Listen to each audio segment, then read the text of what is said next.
it comes to sports titles, there's not a lot to look forward to. You could play the same Madden each year, but we all know it's a simulated coin flip marketed to chumps. There is, however, one title I keep up with. Fight Night is today's premier boxing franchise. It started in 2004, and since then, updates have appeared infrequently, which is great because that means EA is actually trying to make these instead of repackaging last year's game. It's been about 2 years since the previous title, which I didn't care for, so surely there's been some improvements, right? Just like the previous game, you see some familiar features.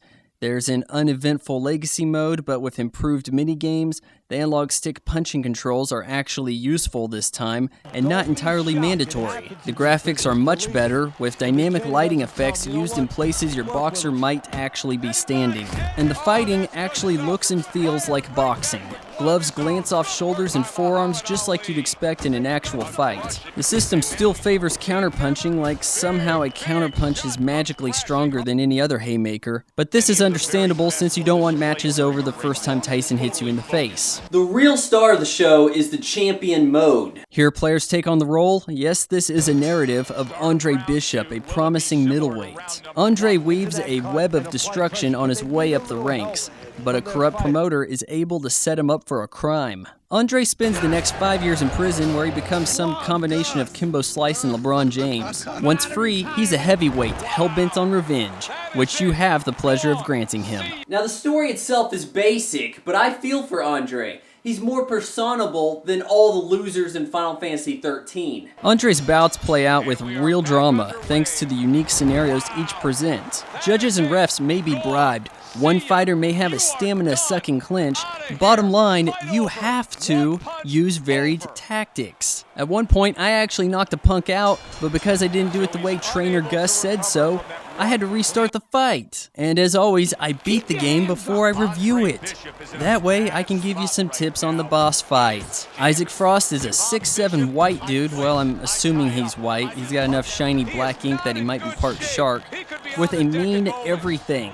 Even with the fight broken into checkpoints, yes, this sports title has first-person shooter-style checkpoints. I'm not joking. You're gonna need some real serious skills.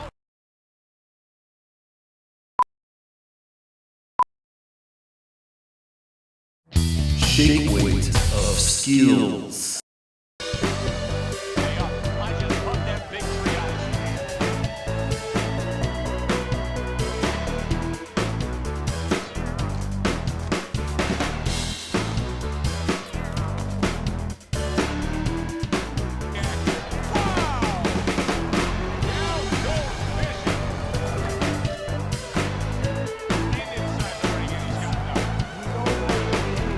Okay, maybe that's overdoing it a little bit, but the best tip I can give you comes into play after you've worn him down a little. Then, Gus tells you to start throwing hooks at his body. You have to deliver 75 heavy gut punches over the course of 3 rounds. This does not mean that the next checkpoint will trigger early if you accomplish this task in only 2 rounds. You still have to wait, and getting overambitious will result in getting your ass handed to you. Your best bet is to aim for about 30 blows for each of the first 2 rounds, and the best way to go about this is in short spurts, rushing in low, taking 4 to 5 swings before cooling off. Do this right, and Isaac Frost will become human. So even with Andre never getting to challenge one of Fight Night Champion's numerous superstars, I never felt disappointed with it.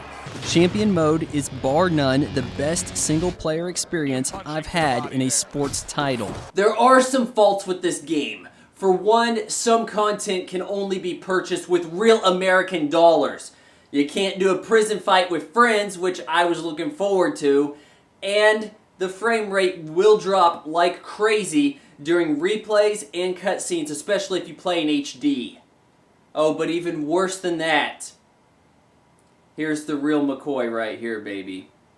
You have to use a code to play online. This is unacceptable. Imagine the consequences if you rent this game. Well, guess what? You don't get to play online. So now we actually have to buy a game in order to play the whole thing. A feature we are used to getting for free now means an expensive purchase. And what if you want to trade it in? Is it now worthless or worth less now that the code has been used? This is some real bullshit. So in summary, Fight Night Champion is an excellent sports title, and could even redeem boxing in some people's eyes. I doubt the team working on it wanted to rape your wallet as much as Electronic Arts, but it's a huge blemish to an otherwise stellar game. I'm gonna give Fight Night Champion a 9.3. If I had to break, it's a lifeline.